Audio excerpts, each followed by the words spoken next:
आज हम transportation problem के ऑप्टिमम सॉल्यूशन के बारे में पढ़ेंगे। ऑप्टिमम सॉल्यूशन का मतलब होता है एक ऐसा सॉल्यूशन जो ट्रांसपोर्टेशन प्रॉब्लम के सॉल्यूशन को क्या करे, या तो मैक्सिमाइज कर दे या मिनिमाइज कर दे डिपेंडिंग ऑन द क्वेश्चन। ठीक, तो हम क्या करेंगे, सबसे पहले इस प्रॉब्लम को वोगल्स अप्रोक्सीमेशन मेथड से सॉल्व करेंगे और फिर उसका ऑप्टिमम सॉल्यूशन निकालेंगे। हमें क्वेश्चन में क्या दिया है, कंपनी है जिसके पास 3 फैक्ट्रीज हैं और 5 कस्टमर्स हैं। हर फैक्ट्री से जब आप कस्टमर्स को गुड सप्लाई करते हो तो यूनिट गुड पर हमें जो प्रॉफिट होता है वो हमें दिया हुआ है। हर फैक्ट्री का बेस हमें प्रॉफिट दिया हुआ है कि किस कस्टमर को यूनिट गुड दिया तो कितना प्रॉफिट हुआ। हर फैक्ट्री के करस्पॉन्डिंग हमें उसकी कैपेसिटी दी है, फर्स्ट फैक्ट्री की 8, सेकंड की 12 और थर्ड की 14। हर कस्टमर के करस्पॉन्डिंग हमें उसकी डिमांड दी हुई है, फर्स्ट कस्टमर की 4, सेकंड की 4, थर्ड की 6, फोर्थ की 8 और फिफ्थ की 12। क्योंकि हमें क्वेश्चन में प्रॉफिट दिया हुआ है तो इसका मतलब हमारा जो क्वेश्चन है वो किसका है, मैक्सिमाइजेशन का क्वेश्चन है। तो मैक्सिमाइजेशन के क्वेश्चन को सबसे पहले आप क्या करते हो, मिनिमाइजेशन के क्वेश्चन में कन्वर्ट करते हो। तो कन्वर्ट करने के लिए हमारा जो प्रोसीजर होता है, सबसे पहले हम क्या करते हैं, पूरी टेबल में से मैक्सिमम वैल्यू फाइंड आउट करते हैं। ठीक, और उस मैक्सिमम वैल्यू में से हर वैल्यू को सबट्रैक्ट करते हैं, जिससे हमारी जो मैक्सिमाइजेशन का प्रॉब्लम है वो किसमें कन्वर्ट हो जाता है, मिनिमाइजेशन में कन्वर्ट हो जाता है। ठीक, तो पहले तो हमने क्या करा, सारी की सारी सप्लाई और डिमांड तो सेम है, एज इट इज लिख दी। अब इस टेबल में आप देखोगे जो मैक्सिमम वैल्यू है वो कितनी है, 7। 7 में से हम सारी वैल्यूज को सबट्रैक्ट करके इस टेबल में लिखेंगे तो मैक्सिमाइजेशन से प्रॉब्लम मिनिमाइजेशन में कन्वर्ट हो जाएगी। ठीक, तो 7 में से 4 माइनस किया 3, 7 minus 2 5, 7 minus 3 4, 7 minus 2 5, 7 minus 6 1, 7 minus 5 2, 7 minus 4 3, 7 minus 5 2, 7 minus 2 5, 7 minus 1 6, 7 minus 6 1, 7 minus 5 2, 7 minus 4 3, 7 minus 7 0, 7 minus 7 0। अब ये हमारी जो मैक्सिमाइजेशन का क्वेश्चन था ये हमारा किसमें बन गया, बदल गया, मिनिमाइजेशन की प्रॉब्लम में चेंज हो गया। अब आप इसको ट्रांसपोर्टेशन प्रॉब्लम के वोगल्स अप्रोक्सीमेशन मेथड से सॉल्व कर दोगे। इस मेथड से सॉल्व करने के लिए हमें क्या करना पड़ता है, हर स्टेप में पेनाल्टी निकालनी पड़ती है, रो वाइज भी और कॉलम वाइज भी। पेनाल्टी निकालने का तरीका क्या होता है, रो में पेनाल्टी निकालने के लिए हर रो में से मिनिमम वैल्यू देखो, उसकी नेक्स्ट मिनिमम वैल्यू देखो और उन दोनों में जो डिफरेंस होगा वो हमारी पेनाल्टी कहलाती है। ऐसे ही कॉलम में हम मिनिमम वैल्यू और नेक्स्ट मिनिमम वैल्यू देखते हैं, उन दोनों का डिफरेंस हमारी पेनाल्टी कहलाती है। फर्स्ट रो में अगर हम देखें तो मिनिमम वैल्यू है 1, नेक्स्ट मिनिमम वैल्यू है 3, दोनों का डिफरेंस कितना हो गया, 2। सेकेंड रो में हमारी मिनिमम वैल्यू है 2, अगर उसको स्किप करें तो बाकी बचे हुए में से फिर से मिनिमम वैल्यू 2 हो जाएगी, दोनों का डिफरेंस कितना हो गया, 0। थर्ड रो में मिनिमम वैल्यू 0 है, उसको अगर छोड़ दें तो बची हुई वैल्यूज में से फिर से मिनिमम वैल्यू 0 मिलेगी, दोनों का डिफरेंस 0। फर्स्ट कॉलम की अगर हम बात करें तो मिनिमम वैल्यू है 1, नेक्स्ट मिनिमम वैल्यू इज 2, दोनों का डिफरेंस 1। सेकेंड कॉलम में minimum value 2, next minimum value 3, दोनों का डिफरेंस 1। थर्ड कॉलम में minimum values 2 and 3, difference 1। Fourth column में 0 और 5, डिफरेंस हो गया 5, और लास्ट कॉलम में 0 और 1, डिफरेंस हो गया 1। अगर आप देखोगे तो सारी पेनाल्टीज में से हमारी जो मैक्सिमम पेनाल्टी है वो कितनी है, 5 है, यानी कि हमने इसको सिलेक्ट करा। इसको सिलेक्ट करने के बाद हमें क्या करना होता है, इस कॉलम में आपको मिनिमम वैल्यू पर एलोकेशन करना पड़ेगा। मिनिमम वैल्यू कितनी है यहाँ पर, 0, यहां पर गुड सप्लाई करोगे आप।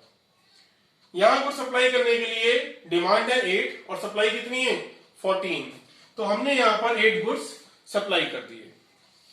डिमांड कितनी हो गई 0 और सप्लाई कितनी रह गई 6। अब जैसे ही यहां पर हमारी डिमांड 0 हुई तो हम क्या करेंगे, इस पूरे कॉलम को क्रॉस कर देते हैं। नेक्स्ट स्टेप में फिर से गुड सप्लाई करने के लिए आप क्या करते हैं, पेनाल्टी निकालते हैं। तो हमने P2 को कैलकुलेट करा रो वाइज और कॉलम वाइज। फर्स्ट रो में हम पेनाल्टी निकालेंगे तो minimum value 1, next minimum value is 3, penalty 2। Second row में 2 एंड 2, पेनाल्टी 0। थर्ड कॉलम में मिनिमम वैल्यू हो गई 0 और 1, पेनाल्टी हो गई इस बार 1। अगर हम कॉलम की बात करें तो मिनिमम वैल्यूज है 1 और 2, पेनाल्टी दोनों का डिफरेंस हो गया 1। 2 और 3 दोनों का डिफरेंस हो गया 1, 2 और 3 डिफरेंस हो गया 1। इसमें कैलकुलेशन हो नहीं सकती क्योंकि कोई वैल्यू बची नहीं है, और लास्ट कॉलम में हमारे पास 0 और 1, तो पेनाल्टी हो गई हमारी 1। अगर आप सारी पेनाल्टीज में से चेक करेंगे तो हमारी मैक्सिमम पेनाल्टी क्या है 2, यानी कि हमें इस वाली रो को सिलेक्ट करना है। इस रो में कहां पर गुड सप्लाई करेंगे, जहां पर कॉस्ट हमारी मिनिमम है, यानी कि 1 पर गुड सप्लाई करेंगे। इस जगह पर आप क्या करोगे, सॉरी हाँ, इस वाले रो में हम जब देखेंगे तो मिनिमम वैल्यू हमारी 1 हो गई, इसमें हम यहाँ पर गुड सप्लाई करेंगे। जैसे ही आपने यहाँ पर गुड सप्लाई करे तो आपकी डिमांड कितनी है 12 और सप्लाई कितनी है 8। हम यहाँ पर कितने गुड्स सप्लाई कर सकते हैं? 8 गुड्स सप्लाई कर सकते हैं। जैसे ही आपने यहाँ 8 गुड्स सप्लाई करे, डिमांड यहाँ पे सप्लाई हो गई 0 और डिमांड कितनी रह गई? 4 की डिमांड रह जाती है हमारी। अब जैसे ही हमारे यहाँ पे सप्लाई 0 हुई, आप पूरी रो को क्रॉस कर देते हैं। ठीक, अब फिर से आप गुड्स को सप्लाई करने के लिए पेनल्टी कैलकुलेट करते हो, P3 कैलकुलेट करोगे। अब आप तो कैसे कैलकुलेट होगा? फर्स्ट रो में तो कोई कैलकुलेशन हो नहीं सकती क्योंकि सारी वैल्यूज ऑक्यूपाइड है। सेकंड रो में हमारे पास मिनिमम वैल्यूज क्या क्या है? 2 and 2, पेनल्टी हो गई 0, दोनों का डिफरेंस। थर्ड रो में 0 and 1, दोनों का डिफरेंस कितना हो गया? 1, पेनल्टी हो गई 1। फर्स्ट कॉलम में 1 और 2, डिफरेंस हो गया 1। सेकंड कॉलम में 2 and 3, डिफरेंस हो गया 1। थर्ड कॉलम में 2 and 3, डिफरेंस हो गया 1। फोर्थ कॉलम में कैलकुलेशन हो नहीं सकती क्योंकि सारी वैल्यूज ऑक्यूपाइड है। और फिफ्थ कॉलम में डिफरेंस हो गया 0, 6, 6। अगर हम बात करें सारी पेनल्टीज की, तो सारी पेनल्टीज में से मैक्सिमम पेनल्टी क्या हो गई हमारी? 6 हो गई। ठीक है, यानी कि हमें इस कॉलम में सबसे पहले गुड्स सप्लाई करना पड़ेगा उस जगह पर जहां पर कॉस्ट कितनी है? मिनिमम है। तो अगर हम इस पोजीशन की बात करते हैं, तो इस पोजीशन पर अगर आप देखें तो डिमांड कितनी है? 4 और सप्लाई कितनी है? 6। तो हम यहाँ पर 4 गुड्स सप्लाई कर सकते हैं। डिमांड हो गई 0 और सप्लाई कितनी रह गई? 2। जैसे ही हमारी डिमांड 0 होती है, तो डिमांड 0 होते ही आप क्या करोगे? पूरे कॉलम को क्रॉस कर देते हैं। तो हमने इस पूरे कॉलम को क्रॉस कर दिया। ठीक, अगले स्टेप में फिर से गुड सप्लाई करने के लिए आपको पेनल्टी कैलकुलेट करनी पड़ेगी। तो यहां पर आप देखिए, फर्स्ट रो में पेनल्टी कैलकुलेट नहीं हो सकती। सेकंड रो में दो वैल्यूज है 2 and 2, मिनिमम वैल्यूज जो है उनका डिफरेंस हो गया 0, पेनल्टी इज 0। थर्ड रो में 1 and 2, डिफरेंस हो गया 1। कॉलम वाइज बात करें तो 1 और 2 दो हमारी मिनिमम वैल्यूज है, डिफरेंस हो गया 1। सेकंड कॉलम में अगेन डिफरेंस 1। थर्ड कॉलम में अगेन दोनों मिनिमम वैल्यूज का डिफरेंस 1। और फोर्थ और फिफ्थ कॉलम में वैल्यूज कैलकुलेट नहीं हो सकती। आप देखेंगे जितनी भी पेनल्टीज हमने कैलकुलेट करी है उन सब में से मिनिमम वैल्यू मैक्सिमम वैल्यू क्या है हमारी? 1, पर वो हमारा 4 जगह पर 1 आ रहा है। तो चारों में से हम कोई सी वैल्यू को सिलेक्ट कर सकते हैं। तो हमने इस वाले 1 को सिलेक्ट कर लिया, यानी कि हम इस कॉलम में सबसे पहले गुड सप्लाई करेंगे उस पोजीशन पर जहां पर हमारी कॉस्ट कितनी है? मिनिमम है, यानी कि 1 है। यहां पर डिमांड है 4 और सप्लाई कितनी है? 2। तो हम यहाँ पर 2 गुड सप्लाई कर देंगे। सप्लाई हो गई 0 और डिमांड कितनी रह गई? 2 की। जैसे ही सप्लाई 0 हुई, हम पूरी रो को क्रॉस कर देते, तो ना तो यहाँ कोई गुड सप्लाई होगा ना ही यहाँ पर कोई गुड सप्लाई होगा। अगेन अब एक ही रो बची है, तो हमें यहीं पर गुड सप्लाई करना पड़ेगा क्योंकि और किसी की पेनल्टी कैलकुलेट नहीं होगी। इसमें हम मिनिमम वैल्यू 2 को लेते हैं। इस 2 पर अगर हम बात करें तो डिमांड है 2 और सप्लाई है 12। तो हमने यहाँ पर 2 गुड सप्लाई करे, डिमांड हो गई 0 और सप्लाई रह गई 10। नेक्स्ट अगेन हम सर्च करेंगे तो मिनिमम वैल्यू क्या है हमारे पास? 2। यहां पर गुड सप्लाई करोगे तो डिमांड है 6 और सप्लाई है 10। तो हम यहाँ कितने गुड दे सकते हैं? 6 गुड दे सकते हैं। डिमांड हो गई 0 और सप्लाई रह गई 4। अब एक ही वैल्यू बची 3, तो यहां पर गुड सप्लाई करोगे आप इस पोजीशन पर अगर हम बात करें तो हमारी डिमांड है 4 और सप्लाई भी कितनी है? 4। हम यहाँ पर 4 गुड सप्लाई करेंगे, डिमांड और सप्लाई दोनों ही हमारी 0 होगी। तो अब आप देखोगे कि सारी की सारी सप्लाई और सारी की सारी डिमांड हमारी कैसी हो गई? 0 हो गई। इसका मतलब हमारा इनिशियल बेसिक फिजिबल सॉल्यूशन आ गया। ठीक, अब हम सबसे पहले ये देखेंगे कि इस क्वेश्चन में डीजेनरेसी तो नहीं है। हम चेक करेंगे कि हमने कितनी जगह पर गुड सप्लाई करा है। 1 2 3 4 5 6 7। इसका मतलब ये हुआ कि जो नंबर ऑफ एलोकेशंस है, नंबर ऑफ एलोकेशंस वो भी कितने हुए? 7। और अकॉर्डिंग टू द फॉर्मूला हमारी कितनी जगह पर गुड सप्लाई होनी चाहिए? m प्लस n माइनस 1 जगह पर गुड सप्लाई होनी चाहिए, जहां पर m होता है नंबर ऑफ रोज यानी 1 2 3, n होता है नंबर ऑफ कॉलम्स यानी 1 2 3 4 5 माइनस 1। और जब आप इसको सॉल्व करोगे तो आएगा 7। क्योंकि दोनों वैल्यूज इक्वल हो गई, इसका मतलब हमारा जो सोल्यूशन होगा वो कैसा होगा? नॉन डीजेनरेट होगा, यानी कि उसमें डीजेनरेसी नहीं होगी। अब अगर डीजेनरेसी नहीं होती है तो सबसे पहले आप क्या करते हो?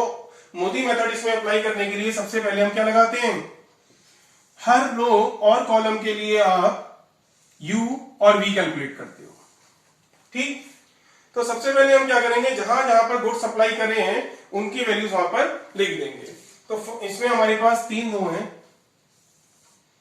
और 5 कॉलम्स हैं। 1 2 3 4 5। रो के लिए हम u कैलकुलेट करते हैं और कॉलम के लिए हम v कैलकुलेट करते हैं।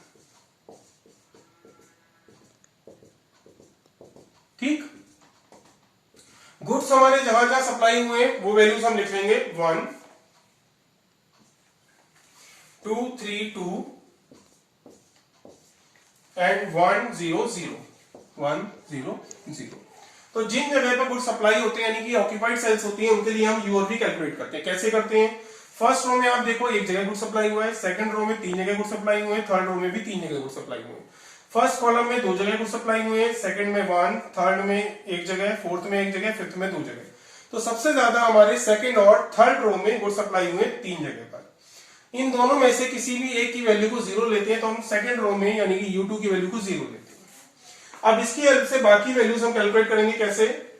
अगर हम इस सेल की बात करें तो इसकी कॉस्ट है 2, इसके U और V का सम मिलाकर 2 होना चाहिए। U कितना है 0 तो V कितना हो जाएगा 2। इस सेल के लिए इसके U और V का सम 3 होना चाहिए। U कितना है 0 तो V कितना हो जाएगा 3। इस सेल के लिए U और V का सम 2 होना चाहिए। U है 0 तो V कितना हो गया 2। इस सेल के लिए U और V का सम 1 होना चाहिए। हमारा V ऑलरेडी 2 है तो U कितना हो जाएगा -1। इस सेल के लिए U और V का सम 0 होना चाहिए। U ऑलरेडी -1 है हमारा तो V कितना होना चाहिए +1। इस सेल के लिए U और V का सम 0 होना चाहिए। U हमारा ऑलरेडी -1 है तो V कितना हो जाएगा +1। इस सेल के लिए U और V का सम 1 होना चाहिए। V हमारा ऑलरेडी 1 है तो U कितना हो गया 0। ये सारे U और V हमने कैलकुलेट कर लिए। अब हम क्या करेंगे? जिन सेल्स में गुड सप्लाई नहीं होते हैं उन सेल्स के लिए हम क्या कैलकुलेट करते हैं? अपॉर्चुनिटी कॉस्ट यानी कि DIJ कैलकुलेट करते हैं। ठीक। तो फिर से हम क्या करेंगे? इस बार हम वो वाली वैल्यूज लिखेंगे जहां पर गुड्स हमारे सप्लाई नहीं हुए हैं और U और V की वही सेम वैल्यूज जो अभी हमने टेबल में कैलकुलेट करी हैं वो हमारी एज इट इज यूज हो जाती हैं। ये V1 हो गया 2, V2 हो गया 3, V3 हो गया 2, V4 हो गया 1 और V5 भी कितना हो गया 1। अब हम वो वैल्यूज लिखेंगे जहां गुड सप्लाई नहीं किए थे दिए हुए मिनिमाइजेशन वाली क्वेश्चन में जो हमने कन्वर्ट किया था। तो वो हो गई हमारी 3 5 4 5 3 5 4 5 5 6 5 6 और 2 3 2 एंड 3। ठीक।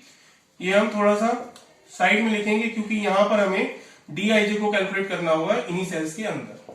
ठीक। अब DIJ कैलकुलेट करने का तरीका क्या होता है? जिस सेल का DIJ हमें चाहिए उसके U और V का सम करो। 0 + 2 2, जो भी वैल्यू है उसे इस कॉस्ट में से माइनस कर दो। तो 3 में से जब 2 को माइनस करोगे तो मिलेगा 1। इस सेल के लिए इसका U हो गया 0, V हो गया 3, दोनों को ऐड करा 3 और इसमें से माइनस करोगे तो क्या मिलेगा 2। इस सेल के लिए इसके U और V का सम करो। 0 + 2 2, इसमें से माइनस करा 2 मिल गया हमें। इस सेल के लिए U और V को सम करो। 0 + 1 1, इसमें से माइनस करोगे क्या आ जाएगा 4।